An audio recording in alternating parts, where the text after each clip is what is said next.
আমি সম্মান করে বলতেছি আপনি বঙ্গবন্ধু বলতে পারেন, এটা বিজয়ের মাস, এবং বিজয়ের মাসকে ধারণ করে বলতেছি আপনাকে যে আমারও ওই যে অনেকে বলে না দুঃসম্পর্কে না, নিজের দুই চাচা বাবা, দুই চাচা শহীদ হয়েছে, লাশ পাইনি, বাবা মুক্তিযোদ্ধা, সার্টিফিকেট নিইনি, ফুপুরা বাসায় আমার বাড়িঘর সব জ্বালায় দেওয়া ছিল।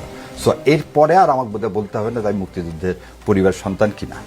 কিন্তু আমি বঙ্গবন্ধু বলতে নারাজ, কারণ উনি এই উপাধির যোগ্য না। কেন যোগ্য না একটা একটা করে বলে দিই। 73 সালে প্রথম ভোটের কারচুপি বাংলাদেশের ইতিহাসে শুরু করলো উনি। 73 সালে বিনা প্রতিদ্বন্দ্বিতায় শেখ সাহেবের বিরুদ্ধে যারা দাঁড়াবে তাদেরকে অস্ত্রের মুখে সরিয়ে দিয়ে উনি বিনা প্রতিদ্বন্দ্বিতায় জিতলেন, যেটা শেখ হাসিনা অ্যাডপ্ট করলেন। 74 সালে যখন দুর্ভিক্ষ, যখন আমার বোনেরা বাসন্তীরা জাল গায়ে দিয়ে থাকে, তখন তার ছেলের মাথায় সোনার মুকুট দিয়ে বিয়ে হচ্ছে। তার মন্ত্রীরা বিদেশি ইম্পোর্টেড হুইস্কি ছাড়া খেতে পারে না, সেজন্য তাদের নাম হয়ে গেল বোতল মন্ত্রী। 22,000 জাসদ কর্মীকে রক্ষী বাহিনী দ্বারা হত্যা করা হলো। সিরাজ শিকদার কোথায় এক বলে হত্যা করা হলো। বাংলাদেশকে হত্যা করা হলো, আওয়ামী লীগকে হত্যা করা। আবার বলতেছে বাংলাদেশ এবং আওয়ামী লীগকে হত্যা করা হলো 75 সালে 24শে জানুয়ারি বাকশাল কায়েমের মাধ্যমে।